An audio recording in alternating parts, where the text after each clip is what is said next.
The Acolyte Season 1, Episode 4 is not that bad. It was actually kind of fun. I enjoyed watching it. Look, from the beginning I've said I'm not a big fan of it, but I've decided to have another approach to the show, to try to see the positives out of things. And you know what? Sometimes it means kind of overlooking things and trying to focus on the positive things. I thought Episode 4 was charming, fun, humorous.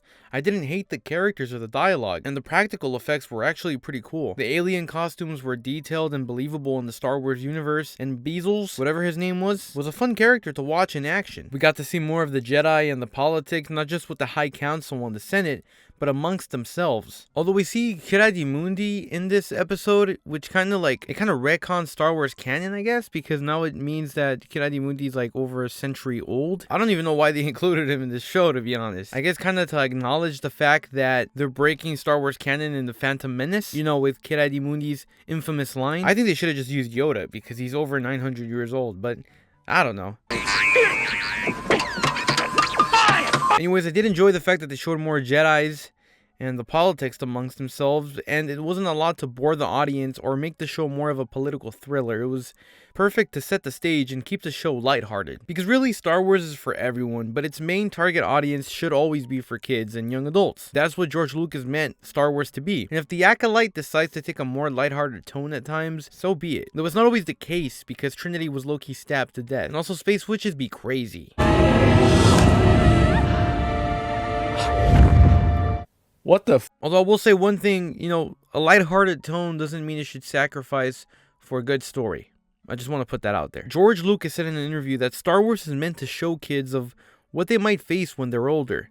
The darkness, the challenges, friendships, and personal relationships, and even the tragedy of losing someone you love, or the selfless act of helping those in need. The Acolyte does that through Osha, who is traumatized by her Jedi past and her fractured relationship with her sister. That's her hero's journey, her cross to bear, and something she has to face on her own. Soul chooses to bring Osha along with the Jedi on the mission because he sees goodness in May still, the way Luke Skywalker saw goodness in his father. Because of this, Episode 4 is more Star Wars than any of the previous episodes, and I applaud the showrunners for that. I was actually surprised by how engaged I got when things got a little tense in Kelnaka's hut, or whatever the his name is. May discovers the Jedi Wookiee with his stomach sliced open by a lightsaber, and then surrounded by Jedis. Suddenly that Kylo Ren Sith Lord biker gang flies into frame. I think that dude flew into frame. I'm pretty sure that's what I saw, like the devil himself, and just OP force pushed everybody. To have that kind of force power is crazy.